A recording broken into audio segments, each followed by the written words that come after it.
and welcome back to Katy versus Lord of the Rings, the show where I read through the Lord of the Rings and then share with you my unfiltered opinions on what I've read so far, because you and I both know there are not enough unsolicited opinions on the internet. Now, before I jump into chapters 2 through 4 of Lord of the Rings, I just need to give this guy, Philip, a massive shout out for dropping this truth bomb underneath of my last video. Yes, yes, Philip, you have a great point.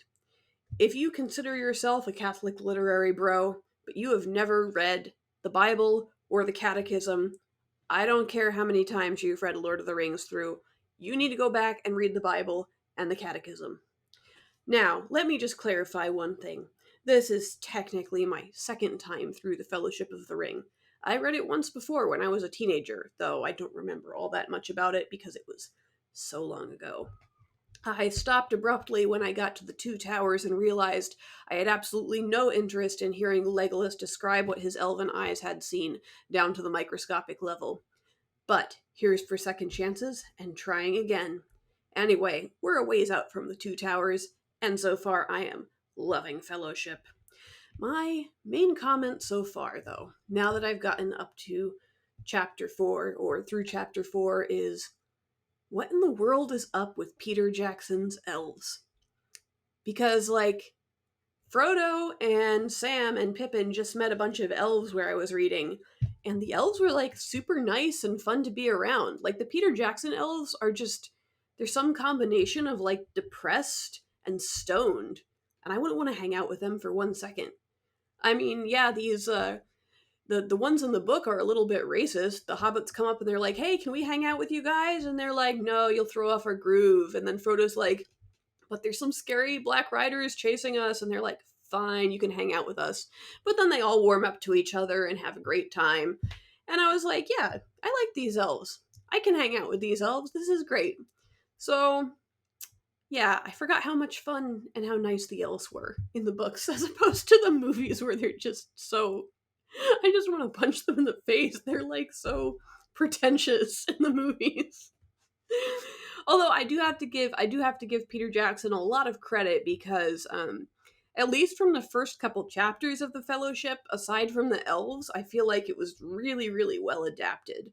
There's a ton of dialogue in the movies that's actually taken directly out of the book, and most of what they cut out was pretty much cut out just for time. I felt like they did a really good job, at least, for the first 4 chapters of the book, which is the first, 10 minutes of the movie or something like that.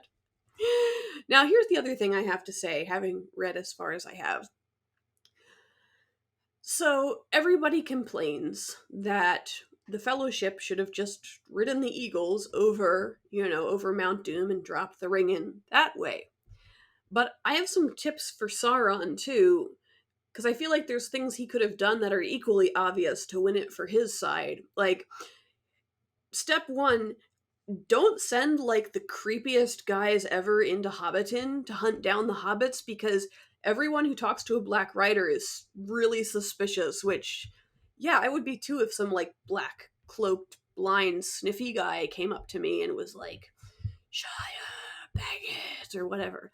What they should have done is, as soon as he realized that maybe the ring was in Hobbiton, he should have sent some super friendly guy with a big basket of muffins and a sign that said free muffins, and he would have gotten swarmed by hobbits in 3 seconds, and they would have happily gossiped to him and told him where Frodo was going, and he would have gotten the ring in 2 seconds. So I don't know what Sauron is doing, but yeah, maybe he just doesn't have any non-creepy people to help him out. I think that's kind of what happens when you're a big evil fantasy boss man. You can't get any good-looking people to work for you. It's all orcs and creepy people, I guess. So we'll see. I have some vague memory of him having some human people working for him, but I don't know. I'll have to get to that part and let you know. Don't spoil it for me. I know you all know, because you all are better Catholic literary people than me and have actually read this, or at least you've seen the movies and have pretended to read it, just like you've pretended to read the Bible and the Catechism. Anyway, that's all I have to say right now.